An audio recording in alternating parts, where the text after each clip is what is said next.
Kali ini Indonesia menjadi juara dunia game sepak bola yang digelar FIFA bernama FIFA E-World Cup. On the near side, turning just outside the D. Here he is, across the face. Indonesia!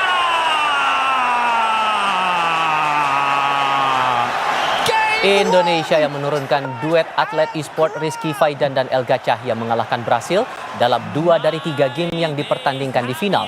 Indonesia melaju ke final setelah mengalahkan Turki, sementara di babak penyisihan grup, Indonesia mengalahkan Belanda dan Inggris. Dalam pertandingan kali ini Indonesia menurunkan Rizky Faidan, Elga Cahya dan Akbar Paudi. Indonesia win the FIFA E-World Cup.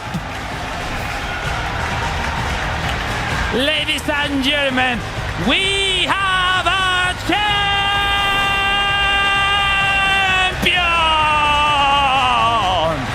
Indonesia will lift the trophy as the best nation.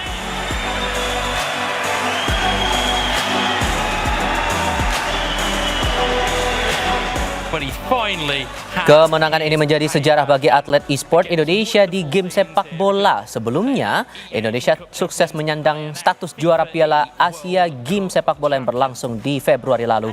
Dalam Piala Dunia kali ini, Indonesia menurunkan Rizky Faidan, Elga Cahya dan Akbar Paudi. Selain trofi piala, tim e-sport Indonesia juga mendapat hadiah $20.000 Amerika Serikat atau sekitar 320 juta rupiah. Learning, when to step in, when to step out. All three have been involved as well. They put the egos to one side. There's something that's old school esports. You got 4 different games. Saudara,